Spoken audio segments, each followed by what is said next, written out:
Hello everyone, কেমন আছেন প্রত্যেকে?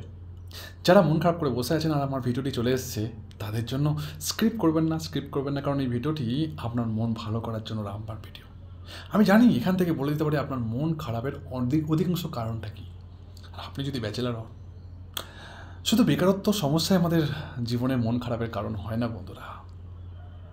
বেকারত্বটা তবু আমরা ঝিলে নিতে পারি, সহ্য করে নিতে পারি, কিন্তু ওই যে মানুষটি আপনাকে অ্যাভয়েড করছে, ইগনোর করছে, যে মানুষটা আপনাকে পাত্তা দিচ্ছে না, হতে পারে তার খাঁচায় অন্য কোনো ভালো পাখি চলে এসছে, সেই জন্য আপনার মতো আর পালকোটা পাখিকে পছন্দ হচ্ছে না। সেই জন্য যারা আপনাকে অ্যাভয়েড করার চেষ্টা করছে, ইগনোর করার চেষ্টা করছে, 9 মাস 6 মাসে ফোন করছে এবং মনে হলে করছে, না হলে করছে না, ইনকেস তাদের যখন মনে হচ্ছে আপনাকে ইউজ করার দরকার, ব্যবহার করার দরকার, তখন আপনাকে ফোন করছে।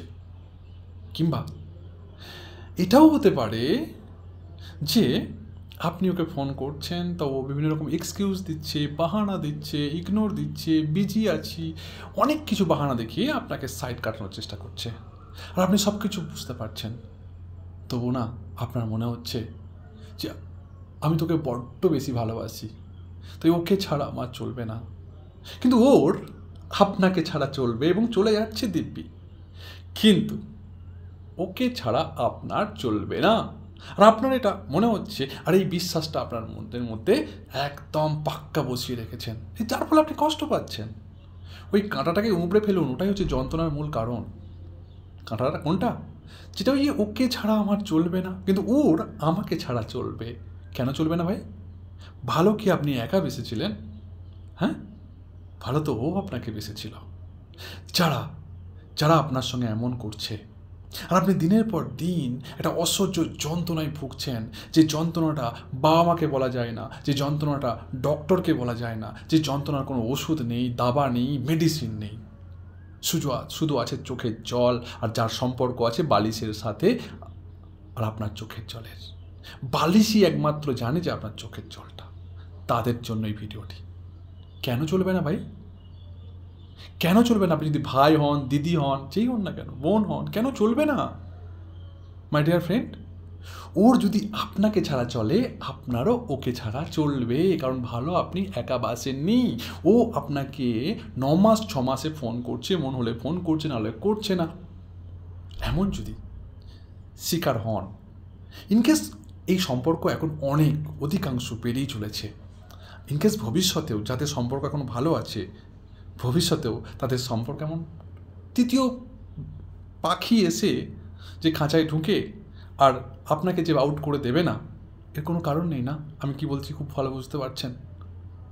সো তাদের জন্যও এই ভিডিওটি রামবাণ। যদি এমন সম্পর্কের শিকার হন আমরা কি করি? আমরা সেখানে নিজের রাগের চোটে তাকে উল্টো পাল্টা বলে দিই, তার ক্যারেক্টার সম্পর্কে, তার চরিত্র সম্পর্কে, এবং অনেক কিছু বলে দিই। কিন্তু আজকে এই ভিডিওটি আপনাকে শেখাবে আপনার চরিত্রকে কীভাবে পরিবর্তন করে তাকে কী করে সংশোধন করা যায়। যে মানুষটি আপনাকে দিনের পর দিন অ্যাভয়েড করে পিন আপ করছে আর আপনাকে যন্ত্রণা দিয়ে যাচ্ছে অসহ্য, সেই মানুষটিকেও কী করে সংশোধন করা যায়, তার আগে আপনাকে নিজেকে পরিবর্তন হতে হবে। আর যে পরিবর্তন আপনার জীবনকেও একটা ধাপ উঁচু করবে, আপনার লক্ষ্যকে আরেকটা জায়গায় নিয়ে যাবে। হ্যাঁ, আপনি কখনো আফসোস করবেন না যে ওই মানুষটির জন্য আমি 5 বছর আমি খারাপ করেছি, বরঞ্চ এই 5 বছরে আপনি নিজেকে অনেক কিছু গুছিয়ে নিতে পারবেন। বন্ধুরা, একটা সিম্পল কাজ আপনাকে করতে হবে।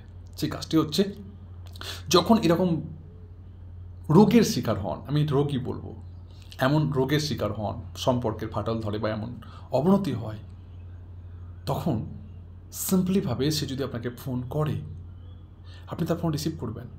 শুধু এইটা, তার ফোনটা রিসিভ করার আগে নিজের মাইন্ডসেটটাকে পরিবর্তন করতে হবে যে আপনার হারানোর আর কিছুই নেই, আপনার হারানোর আর কিছুই নেই। মানে সিম্পল মানে যে আপনার হারানোর কিছু নেই। তাই সে আপনাকে ফোন করুক আর না করুক, তাতে আপনার কোনো যায় আসে না। আপনি মস্তিতে থাকুন, হ্যাঁ, আপনার মনে হতে পারে ভাই বলা যতটা সহজ করা ততটা কঠিন, কিন্তু আপনাকে তো করতে এটাই হবে। না করলে যন্ত্রণায় পেনফুল হতে হবে, পেনফুল লাইফ হতে হবে, জীবনে সব কিছু থেকে লক্ষ্য থেকে সব কিছু বরবাদ হয়ে যেতে হবে আপনাকে। আপনার ভুলে যাবেন না আপনার বাবা মা আছে, আপনার বাবা মা আপনাকে একটা স্বপ্ন দেখে, আপনার বাবা মাও কিছু আপনার কাছ থেকে অ্যাকসেপ্ট করে, কারণ তারাও আপনাকে ভালোবাসে, তাদেরও দাম দিতে হয় ভালোবাসার। সেই জন্য একজনের জন্য, সে নারী হোক আর ছেলে হোক আর পুরুষ হোক আর যেই হোক না কেন, সেই মানুষটির জন্য নিজের লাইফকে কখনো খারাপ করবেন না। সিম্পল ফান্ডা করুন, সিম্পল একটা রুলস, একটা রেগুলেশন আছে, ফর্মুলা আছে, যে ফর্মুলাটা আপনি যদি প্রয়োগ করেন তবে কিন্তু 5 আর 5-এ 25ও হতে পারে যদি আপনি গুণ করেন, আর সেই 5 আর 5 0 হতে পারে যদি আপনি তাকে মাইনাস করেন। আপনি কোনটা করবেন দেখুন। আপনার ইকাল টু রেজাল্ট কি 0 আনতে চান না 25 আনতে চান? যদি 25 আনতে চান তো আপনাকে গুণ করতে হবে। সেই ফর্মুলাটা সিম্পল। যদি আপনাকে ও ফোন করার আগে নিজের মাইন্ডসেটটাকে পরিবর্তন করতে হবে এই ভেবে যে সে তো আমার কখনো ছিলই না। সে যখন আপনাকে ফোন করবে তখন এটা ভাবুন নিজেকে, এবং বলুন তার সঙ্গে, সিম্পল ব্যবহার করুন এবং তাকে পাত্তাই দেবেন না। অর্থাৎ এর প্রথম প্রসেসটা হচ্ছে তাকে পাত্তা না দেওয়া মানে কি? ফোন কেটে দেওয়া, ব্লক করে দেওয়া তা না, সম্পূর্ণ সব কিছু খোলা রাখবেন, আনব্লক করে রাখবেন, ব্লক করবেন না। সে যদি আপনাকে ফোন করে রিসিভ করবেন, কিন্তু রিলেশনশিপ বা আপনার দুঃখ, আপনার কষ্ট, আপনার জ্বালা, আপনার যন্ত্রণা তাকে প্রকাশ করার কোনো দরকারই নেই। আপনি তাকে সম্পূর্ণ অন্য টপিকে নিয়ে যান। সে আসবে আপনাকে পিন করতে, আপনাকে যন্ত্রণা দিতে, আপনাকে জ্বালা দিতে, আপনাকে কষ্ট দিতে, কিন্তু আপনি কী করবেন? আপনি পঞ্চ বুধোর উপর কি বলে না, বুধোর ঘা, বোঝার উপর বুধোর ঘা, অর্থাৎ উল্টো আপনি কি করবেন? আপনার চতুরতা এবং কৌশল দিয়ে আপনি ওই সাবজেক্টে না গিয়ে অন্য কিছু বলবেন। সিম্পল বলতে পারেন, কী ব্যাপারে তোর এখন কি ভালো লাগছে না, বা তোমার কি এখন ভালো লাগছে না? তাদের যাদের সঙ্গে তুমি ঘোরো, ওঠো, বসো, তারা কি তোমায় পাত্তা দিচ্ছে না এখন? তাই ফোন করছো, আজকাল খোঁজ খবর নিচ্ছ দেখছি, হ্যাঁ? এবং তোমার যে সোশ্যাল মিডিয়ায় যে অ্যাকাউন্ট আছে, ইনস্টাগ্রাম হোক, ফেসবুক হোক, ইউটিউব, যাই হোক না কেন, সেইগুলোতে তুমি তোমার লাইফের যে দৈনন্দিন পোস্ট সেগুলো করবে, কিন্তু সেখানে সতর্ক থাকবে, সেখানে কোনো ইমোশনাল পোস্ট করবে না।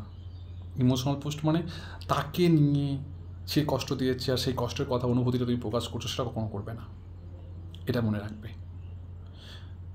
তুমি পোস্ট করো, কিন্তু পোস্ট কেমন হবে? যে গল্পের আকারে, স্টোরি আকারে। হ্যাঁ, তোমার স্মৃতিগুলোকে, তোমার ভালো দিনের যে স্মৃতিগুলো কেমন ছিল, বন্ধু কেমন হয়, বন্ধুত্ব সম্পর্ক কেমন হয়, ভালোবাসার ডেফিনেশন কেমন হয়, ভালোবাসা একজনকে ভালোবাসলে কতটা সে উদারতা হয়, এই সমস্ত জিনিসগুলো পোস্ট করবে, যেটা সে ও দেখবে, জ্বলবে আর লুচির মতো ফুলবে। হ্যাঁ, এটা হচ্ছে বেস্ট উপায়।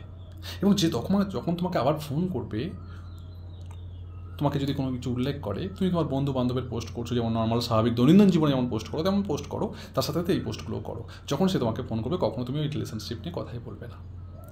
এটা সময় লাগবে, কিন্তু দেখো 1 মাস, 2 মাস, 3 মাস, 4 মাস, 5 মাস, 6 মাস লাগতে পারে, 6 মাসের উপরেও লাগতে পারে, কিন্তু দেখবে একটা সময় যে ও নিজেকে রিয়েলাইজ করতে পারবে যে আমি কি হারিয়েছি, এবং সে সংশোধন হবে। এবং এটাই সব থেকে তোমার বড় শিক্ষা হবে তাকে দেওয়ার। হ্যাঁ, করে দেখো। নিজের লাইফকে বরবাদ করো না, নিজের লাইফকে শক্ত করো না, সহজভাবে নাও। হ্যাঁ, মনে রাখবে, কাঁটা যদি পায়ের মধ্যে ঢোকে তো কাঁটা তুলতে গেলে কখনো বড় তরোয়াল দিয়ে কাঁটা তোলা যায় না।